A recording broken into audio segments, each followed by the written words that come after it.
Hi there, it's Amit Pawa here, and thank you for joining me for this version of one half of a pro-con debate that I delivered at the joint RA-UK BARA meeting that was held in November in Bruges 2024. I was very fortunate to be taking on Professor Van De Velde, and the title that was proposed to me was "Where to Find Evidence? Do We Still Need Journals?" Now, I wasn't entirely happy with that question because, of course, the answer is, of course, we do need journals because we do need evidence. But I'm not sure that that's actually the question we should be asking ourselves. I think what we should be asking ourselves is, do we still need journals to find the evidence? And the answer to that question, I believe, is very much a no. And over the period of time I delivered that talk, I was hoping that the audience would understand that actually they needed to vote against that motion because we don't need journals to find the evidence. As always, I have some disclosures that I've shown here on the screen. And what I'm hoping to go through over the next 15 minutes or so is explain to you that, we really do still need research to be performed, but we don't need journals to find the evidence. We can't always trust what we read, and nobody really relies on journals anymore. So a slight tongue-in-cheek thing here, I plugged into AI some basic information about Professor Van De Velde, and this is the image that it generated. As I will demonstrate in a short while, he does have some conflicts of interest, and he is a journal editor, which is relevant because he needs you to read the journals, and as a result can't give you an impartial or unbiased argument. And as I've seen from X, or Twitter as it formerly was known, in previous lectures and presentations, Professor Van De Velde has shown that he has significant conflicts of interest. When I plugged in some basic demographics of myself into an AI image generator, this is the image that it came up with. Perhaps not that true to life, but I'm just a regular anaesthetist. I'm a clinical practitioner. I haven't published that much, as Professor Van De Velde did point out in the actual pro-con debate. But what I do is I use digital platforms to help spread medical knowledge to everybody for free. So the first thing I was going to tell you is that we really do still need journals to publish. Can you imagine if this paper wasn't published? This is one of the early papers looking at the use of propofol for the induction and maintenance of anesthesia. Clearly that's really important, and if that QR code will take you to the paper. What about if this paper wasn't published? Those of you old enough to remember when it first came out, I wasn't practicing anesthesia in that time. In fact, I was 2 years old when that paper came out. This is the first paper using Doppler ultrasound to help perform a supraclavicular brachial plexus block. Can you imagine a world without propofol and ultrasound-guided regional anesthesia? I certainly cannot. So clearly, we still need research to be performed. So I'd go on to then say, what's wrong with journals? Why does my office, my study, look like this, with papers piled up, often still in cellophane, not being opened? This is not sustainable or environmentally friendly. More importantly, I don't really have the time to read them. The journals are there, but when am I going to open them to actually read the articles that are of interest to me? I just can't identify them. I know what you're all going to say. There's a solution, and the solution is digital online journal access. Surely that's the problem solved. Well, I don't think it is. And the reason I don't think it is because there are at least 3 problems with journals. So what are they? I think the first problem is paywalls. The second problem is how you identify relevant papers. And the third problem, which is a big deal, is research fraud. So let's start off with paywalls.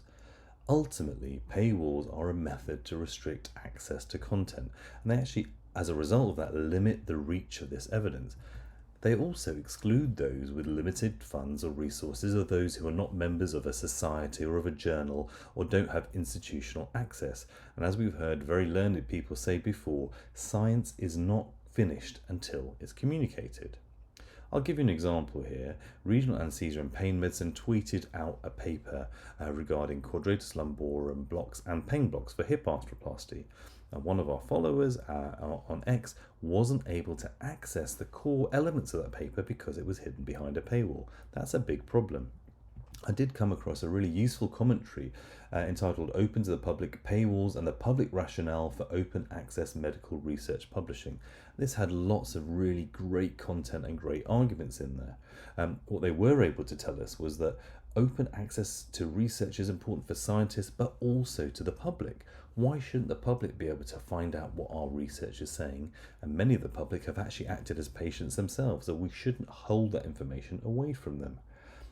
Interestingly, this paper highlighted the fact that only 28% of all scholarly publications are open access, and as a result, we know now that paywalled articles receive fewer page views, fewer citations, and less social media attention.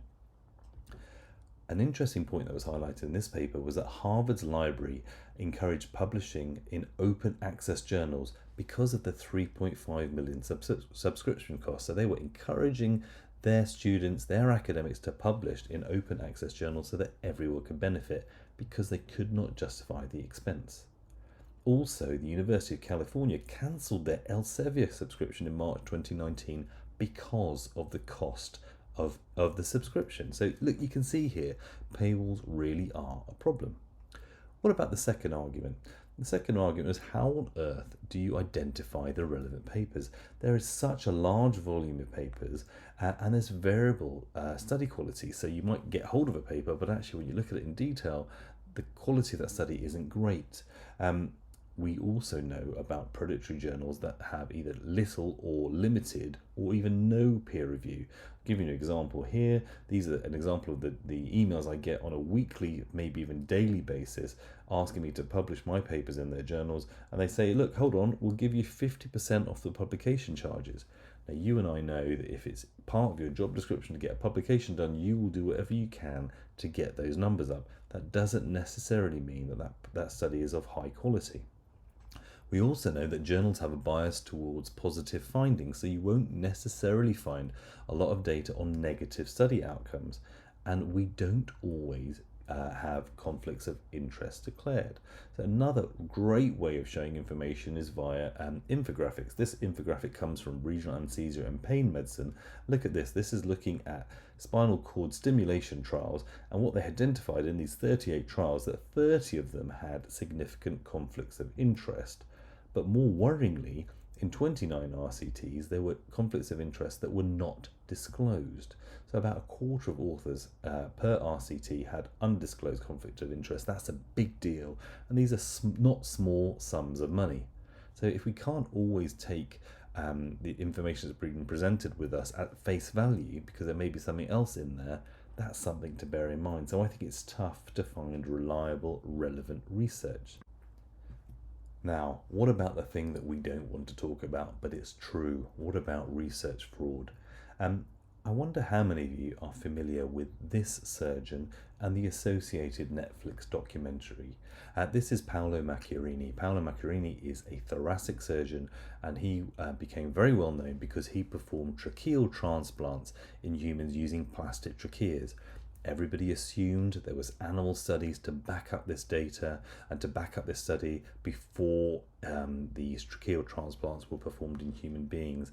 And as we'll discover during the documentary, that's not necessarily the case. In fact, as people looked in more detail to his research and the poor way that it was conducted, it actually led to the Lancet retracting at least 2 of the papers that he published. So this is a big deal. What about the good guy? I'm going to talk about this chap. This is Dr. John Carlisle.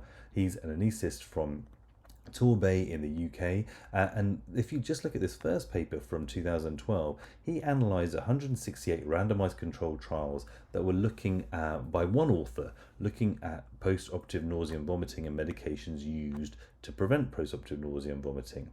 Because of the work that Dr. Carlisle did, he found issues with a large number of the trials that were published, which ultimately led to 186 of these papers being retracted. So he looked at the data published by this one particular author, and 186 papers were retracted as a result of the work carried out by Dr. Carlisle. He didn't just stop there. In 2021, he looked at data that was sent to anesthesia, that one journal, and he scrutinized over 500 studies. He managed to get individual patient data for 150 of these studies. Worryingly, when he looked at this data, he saw that 44% of trials had flawed data, but more worryingly, 26% of the trials were zombie trials, i.e. the results that occurred could not have occurred by chance. There was something wrong about them and it didn't look like these trials took place and the data was completely fabricated. But if you look at the data as presented to journals, when he looked at that data, it looked like the majority of those data were okay. However, when he got the original data and the raw data and examined it, he saw a significant number of those trials had what he considered to be flawed data or were zombie trials.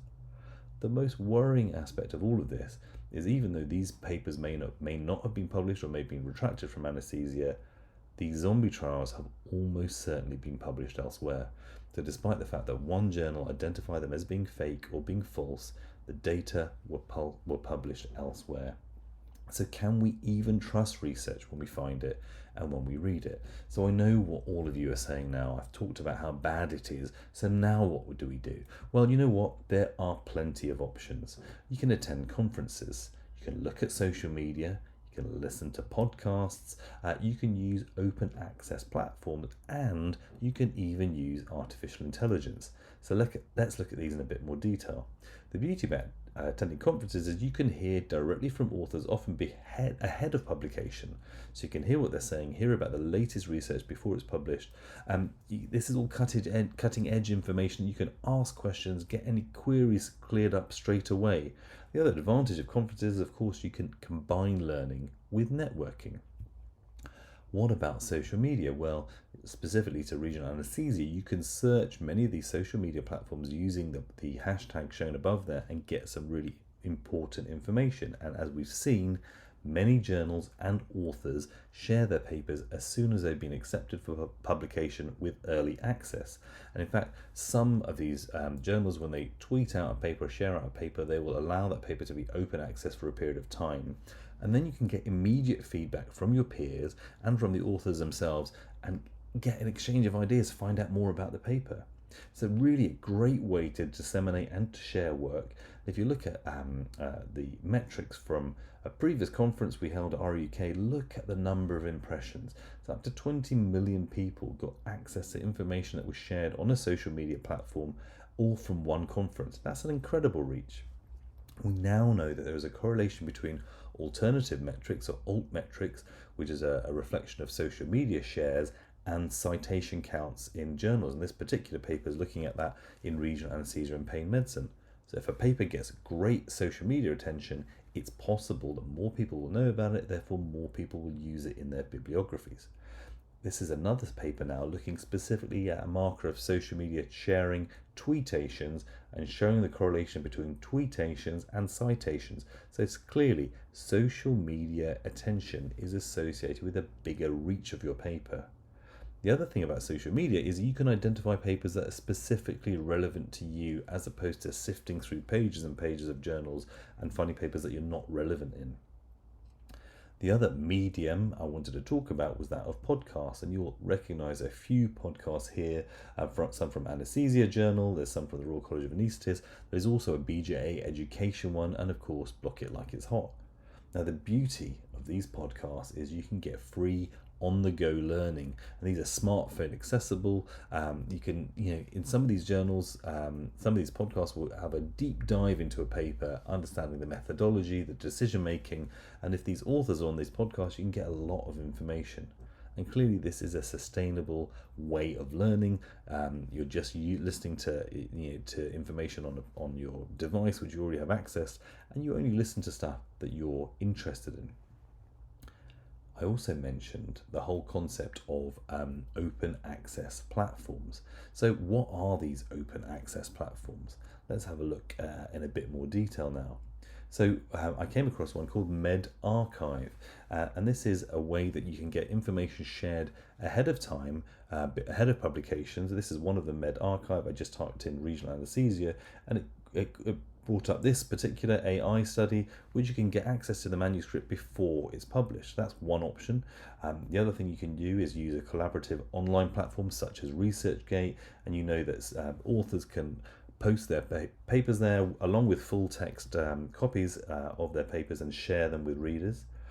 There is also another publication or another website called PubPeer.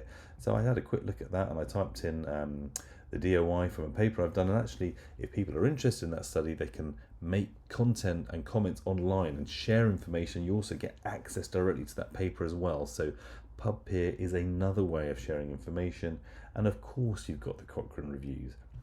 So Cochrane reviews take all the information from journals and put them in their own publications, so you can get that assimilation of evidence, that assimilation of data, along with some recommendations. Finally, I wanted to talk about artificial intelligence. What's incredible about this is you can use AI algorithms to answer questions.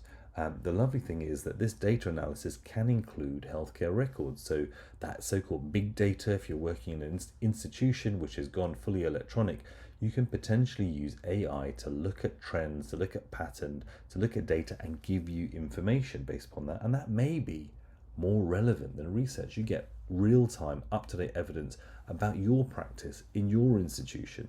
And some could argue that may be more pragmatic than journal research. The other thing you could do is actually ask AI to assimilate information. So I asked a question. I put into ChatGPT to start off with. I asked a question saying, what's the best regional anesthesia for hip arthroplasty? So I asked that question and it gave me some information, and I sort of said I want to know a bit more about suprainguinal fasciitis block over pain block, and then I asked it to tabulate this information. So that's exactly what ChatGPT did. I told it what headings I wanted to have in the table, and this is the type of information it produced. Now, in order to see whether this was something that was repeatable, I also put the same question into Microsoft Copilot, told it what I thought, and asked it to tabulate the evidence looking at some specific outcomes. And when I did this into Microsoft Copilot, that's exactly what it did. It gave me information about the study, the intervention, the outcomes, and it even linked the papers at the bottom. So this is a way that we can use AI to harness information that has already been published in journals. And in fact, AI told me that I was correct, which is quite interesting and probably won't happen that often. And as you can see here, here are the journals completely linked as well. So if you wanted to read the journals, you could do. So I appreciate the irony of referencing papers in a talk about how we don't need journals. However, I think what I've shown is that journals are no longer the gatekeepers of this information, and we don't need journals to find the evidence.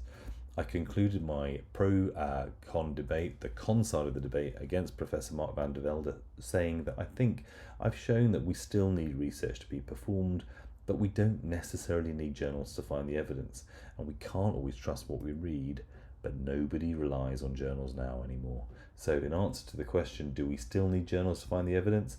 I think the answer is no, and I encourage the audience to vote against the motion. I think I'm delighted to say that I might have won that debate, but those that were there may argue otherwise. When you get a chance, if you're interested in listening to discussions on regional anesthesia, please do check out the podcast Block It Like It's Hot. Thank you very much.